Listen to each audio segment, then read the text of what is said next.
На сегодняшний день стала популярной тема отношений между мужем и женой. В первую очередь, стоит упомянуть о том, что причиной поспешного вынесения и дачи развода является незнание мужа и жены того, чем опасно такое решение и к чему оно приводит в дальнейшем.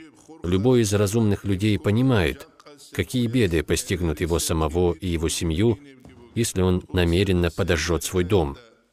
Вы сами проанализируйте. В первую очередь, когда муж дает развод своей жене, если она является ему родственницей, то портятся отношения между этими родственниками, а в дальнейшем эти родственные связи и вообще разрываются. Наш пророк, миром и благословение Аллаха, о разрыве родственных отношений сказал, что это является причиной того, что человек сокращает свою жизнь. Если, говорит, вы хотите, чтобы ваша жизнь была долгой, то будьте теми, кто укрепляет свои родственные связи. Также мы все прекрасно знаем, что после того, как дается развод, дети этих несчастных родителей остаются сиротами, хотя их родители и живы, ибо обстоятельства, с которыми они столкнутся в будущем, заставят их чувствовать себя сиротами. И в-третьих, родители, семейная пара, которые решили развестись, должны знать, что они столкнутся с большими бедами и с экономической стороны. Вы и сами подумайте, если отец, чей дом полон детьми, решил дать развод своей супруге, разве не придется ему уйти из этого дома, оставив его своим детям и их матери? А ведь когда он покинет этот дом, то ему же нужно будет построить новый дом. Также ему нужно будет найти новую жену.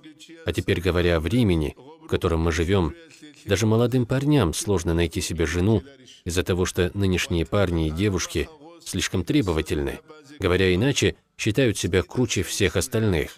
То где же ему, тому, чья голова покрылась инеем и стала совсем белой, найти себе такую жену?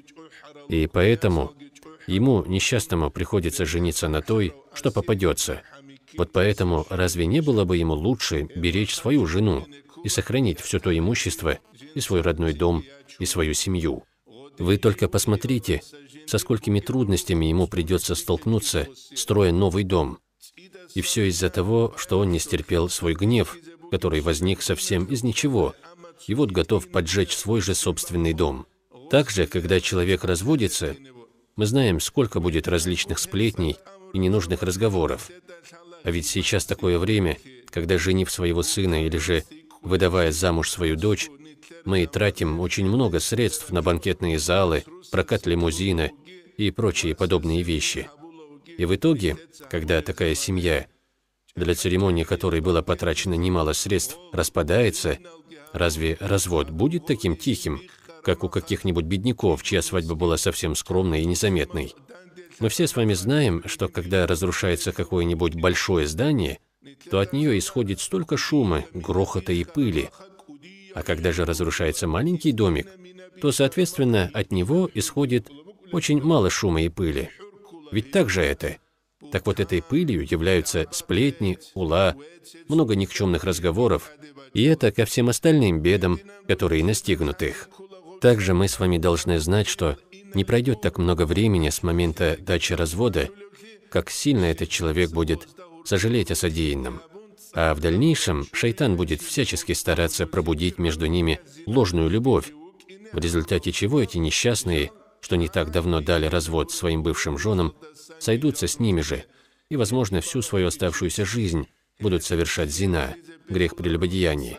Впоследствии у них родятся внебрачные дети, и когда они вырастут, будут вести такой образ жизни, который запрещает шариат.